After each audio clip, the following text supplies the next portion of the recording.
हाय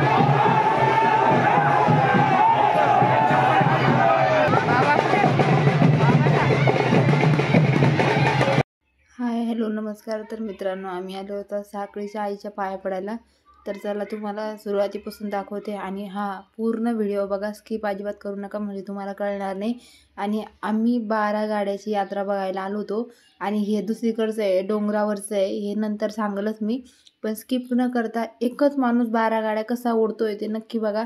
आणि मी पण आयुष्यात पहिली वेळेस पाहिलं की 12 गाड्या वगैरे आहे, कारण का याच्या अगोदर पाहिलं नव्हतं मी. आम्ही इकडे जे आलो होतो तर डोंगरातली साखळ्याची आई होती, तर आम्ही दर्शन करायला चाललो होतो. कारण काय ना, साखळ्याच्या आईचं ते बोली होती, आता त्यांचं ते बाळ झालं की पाया पडायला जावंच लागतं म्हणून. तर इथं जत्रा काही भरलेली नव्हती आणखी, कारण आम्ही एक दिवस अगोदरच गेलो होतो. तर आता बघा इकडे ना नेमकीच त्यांची तयारी चालू होती. फळं म्हणजे हे राहत नाही का प्रसाद वगैरे त्याचं, तर बघा हे लागले होते स्टॉल.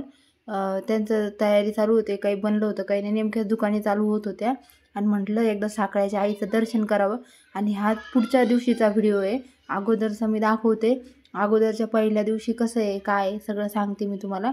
तर बघा इथं पण एवढं सुंदर आहे आणि बारका अजिबात राहत नव्हतं, कारण का जागा वगैरे चेंज झाली होती. आणि हा मेन गोष्ट म्हणजे हे मंदिर पूर्ण डोंगरामध्ये आहे. अख्खंच्या अख्खं हे मंदिर डोंगरामध्ये, साखळ्याची आई प्रसन्न, हे बघा बघू शकता तुम्ही. तर तुम्हाला आवडलं का हे मंदिर नक्की सांगा. आणि चला पुढच्या व्हिडिओमध्ये दाखवते तुम्हाला की एकच माणूस कसं 12 गाड्या ओढतोय. आणि ही साडी मला खूप आवडली म्हणून हा व्हिडिओ जरा झूम केला आहे मी, कारण का आम्ही दोघी बहिणी म्हणत होतो की साडी खूप छान आहे. तर चला व्हिडिओला सुरुवात करूया आणि स्किप न करता पूर्ण व्हिडिओ बघा.